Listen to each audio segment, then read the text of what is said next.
सबैजनालाई नमस्कार। म बसन्त बडाफेरि आज धेरै समयपछि चाहिँ म युट्युबको भ्लग बनाइरहेको छु। अनि चाहिँ हाम्रो यात्रा चाहिँ रुकुम तकसेरा हुँदै पूर्वी रुकुमका केही भागहरू घुम्न हामी जाँदैछौँ। अनि अहिले धेरैजना ग्रुप छ हाम्रो। अब तपाईँहरूलाई देखाउँदैछु बसको यात्रा।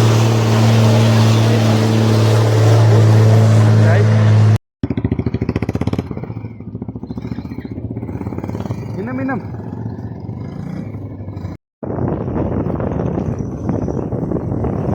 What's up, guys? You are traveling in Rukum. We have so many riders.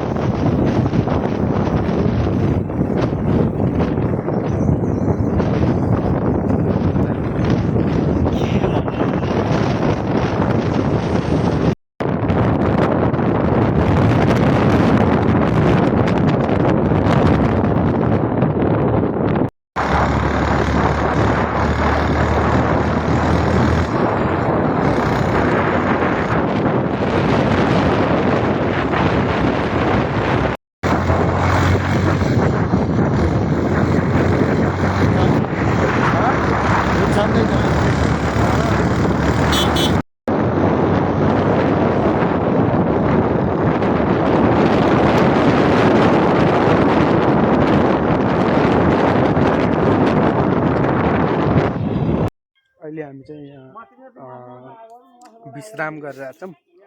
हामीले शीतलपोखरी खाजा खाएर अनि त्यहाँबाट हिँडिसकेका छौँ। यता चाहिँ यसो रेस्ट गरेर छौँ। त्यसै दाइ केही भन्नुहोस् ल, यात्रा कस्तो भइरहेछ? यात्रा एकदम राम्रो, इज द बेस्ट। यात्रा कस्तो भइरहेछ तपाईँको? एकदम राम्रो भइरहेछ। यात्रा कस्तो कस्तो भइरहेछ मधु दाइ? यात्रा एकदम राम्रो छ। मामा के हामी ठाउँ ठिक छ? हामी तकसर गरेर बास बस्दैछौँ आज। कस्तो फिलिङ्स भइरहेछ भाइहरूसँग यात्रा? हामी आफै फिलिङमा हिँड्ने मान्छे हो भने चाहिँ फिलिङ त सोध्दैन सोध। हामी आज तकसर गरेर बस्छौँ, भोलि ढोरपाटा जान्छौँ। भोलि बिहान 4 बजी हिँड्छौँ। तकसेरामा नाच्ने कि ननाच्ने? तकसेरामा त ल आयो आयो आयो आयो त्यहाँ गएर We are in Rukum.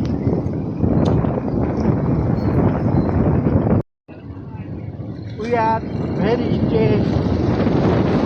घोडा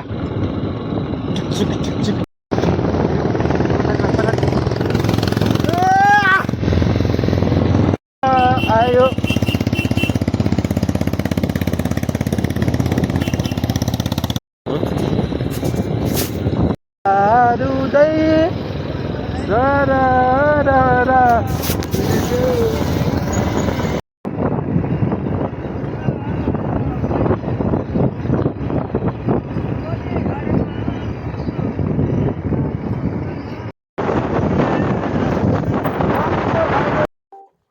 अहिले हामी यहाँ रुकुमकोट आइपुगेका छौँ। अनि रुकुमकोटको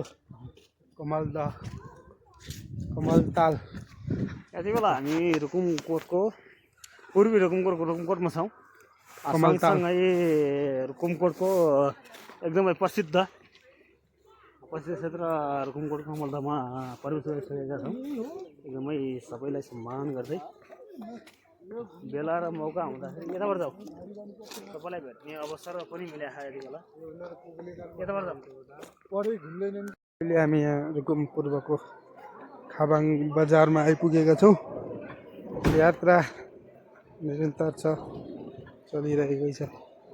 यो खोलाको किनारमा बजार एकदमै राम्रो छ। यहाँ पनि विकसित लाल घरहरू भवनहरू रहेको देखियो। बब्बाल बबाल बबाल सुपर।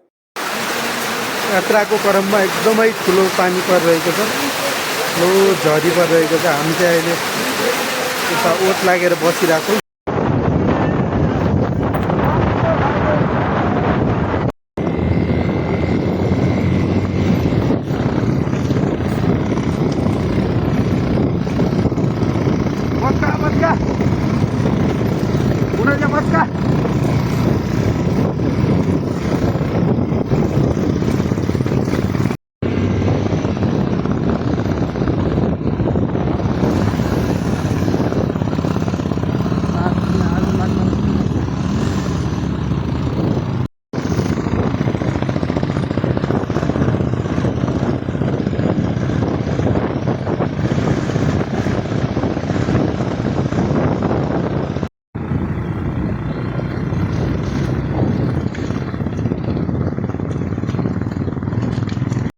अहिले हामी यो पुथा उत्तर गङ्गा गाउँपालिकामा प्रवेश गरिसकेका छौँ।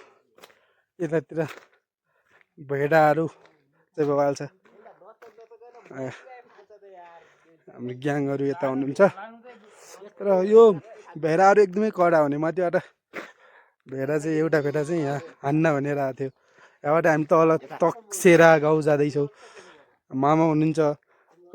कस्तो राइड तपाईँले कस्तो गरिराख्नु भएको छ? तपाईँलाई फिलिङ्स कस्तो? बाटो कस्तो लाग्यो तपाईँको? बाटो त एकदम बिगड छ नि। बाटो यो पिच भएपछि अलि राम्रो हुन्छ। अफरोड चलाउन कतिको मजा आयो? मजा त के मजा आउनु पर्यो। तपाईँलाई कस्तो भइरहेछ? के भइरहेछ तपाईँलाई? एकदम गाह्रो महसुस भइरह। किन? तपाईँलाई टुटान्टीले चाहिँ दुःख दियो? दुःख त दिइरहेछ भनौँ। हाफ कलेजमा हाल्नुभयो? मजा आयो। ल कस्तो फिलिङ्स भइरहेछ? Good. Road is very bad. Road is very bad. बब्बाल मजा आइरहेछ। हामी चाहिँ हिँडिरहेछौँ है। आनन्द भइरहेछ।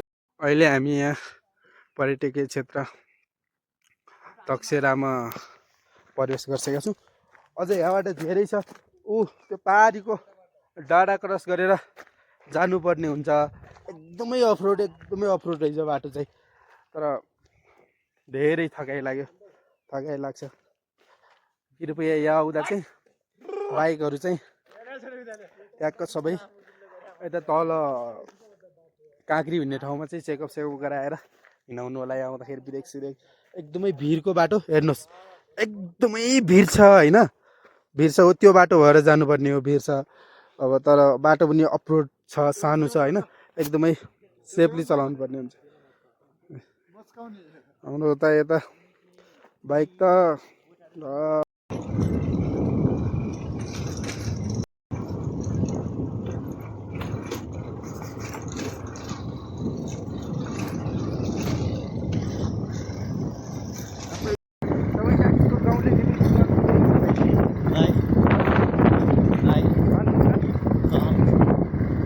तपाईँलाई टिसी चाहियो होइन? यो चाहिँ हामी अहिले यो कुन ठाउँ हो? यो सेरा भन्ने ठाउँमा छौँ। विद्यालय छ। यता चाहिँ बबाल छ। यो चाहिँ नदी पुथा। फाइनल्ली हामी यहाँ तकगाउँ आइपुगेका छौँ। एकदमै टाढो रहेछ। उता चाहिँ बाछी गाउँ। तकसेरा पुगियो फाइनल्ली होइन। अब यता होटलमा बस्ने कुरा छ। अब ट्याक्क यता बबाल छ होटलहरू। ट्याक्क काठबाट बनेको।